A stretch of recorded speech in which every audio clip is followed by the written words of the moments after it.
Hello, everyone. Welcome to 31 Days to a More Effective Compliance Program.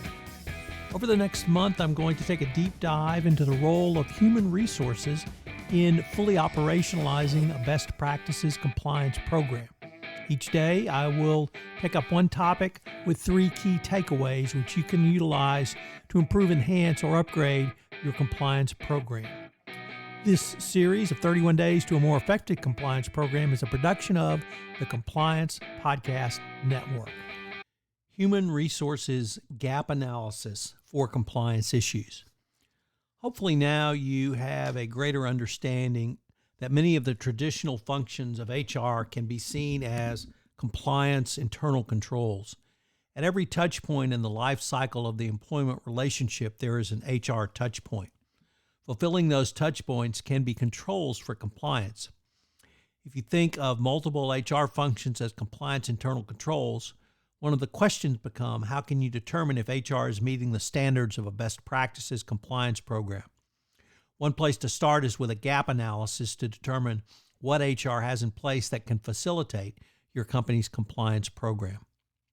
From the HR and compliance perspective, there are 4 steps to undertaking a gap analysis. Number 1, understanding the compliance and HR environment in your organization. Number 2, taking a holistic approach to understanding the compliance and HR environment. Number 3, determining a framework for analysis. And number 4, compiling supportive data to test the program. Yet before beginning this exercise, it is incumbent to understand that the first element of an effective compliance program under the U.S. sentencing guidelines is to have established policies and procedures to protect and detect noncompliance with regulations. While the U.S. sentencing guidelines specifically target criminal conduct, companies would be wise not to limit their risk assessment or gap analysis to criminal conduct only. Most, if not all, of companies possess several corporate policies that govern employee behavior. The person in charge of the corporate compliance function should first identify the policies in place by utilizing a gap analysis to catalog the existence of corporate policies across the company, noting policy gaps and inconsistent application of policies across various locations. The business units and functional disciplines should be tasked with filling the gaps and standardizing conflicting policies. This exercise allows you to move forward to what is required to more fully operationalize compliance, as you must know what you must be compliant with.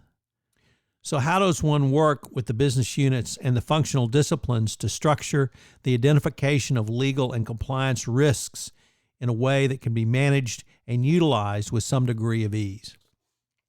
Here are a few questions that the compliance practitioner may pose to human resources to perform a gap analysis regarding policies and procedures.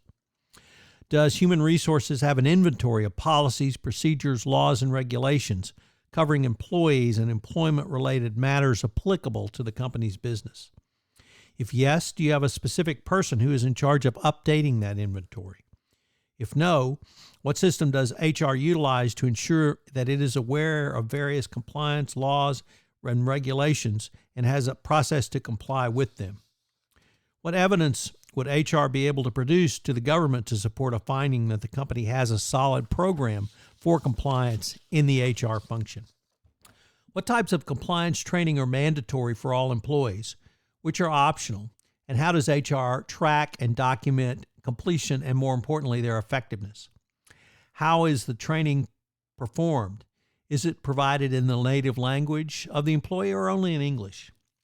What types of enforcement actions predominate in the compliance arena for your industry or where your organization does business? How is such data tracked in your company? Are the HR employees specifically trained to understand the compliance requirements applicable to your organization? Does HR provide senior management with periodic updates on the monitoring of results, key risks, and compliance violations within human resources? Has HR established some type of escalation criteria to ensure that high-risk compliance issues are reviewed at the appropriate level of management? Does HR have compliance monitoring standards in place? If so, when was the last time those monitoring standards were tested? If not, why not? And can you justify that decision in writing? Does HR perform periodic audits to ensure that the policies and procedures are being complied with going forward? Has there been a second set of eyes on HR hiring, discretionary bonus awards, and promotions, all from the compliance perspective? Has HR audited its own files to determine that all steps in the hiring life cycle were taken for each employee, particularly those from outside the United States or who may be sons and daughters of customers or potential customers? These are only a few of the questions you may want to ask to begin the process of assessing how compliance and the role of human resources apply to your organization. My final suggestion is to work with HR to create a consolidated human resources compliant audit checklist that can be used to audit and document the company's HR compliance program. The key to compliance, in my opinion, is to have the proper structure to identify the issues, implement policies and procedures to address the issues, and audit for compliance. And of course, document. So what are the three key takeaways from today's episode? Well, the first one is that a gap analysis is a key component in the risk assessment process. A gap analysis can be used in a wide variety of disciplines, and it certainly can be used in the human resources compliance functions and how they interplay as well.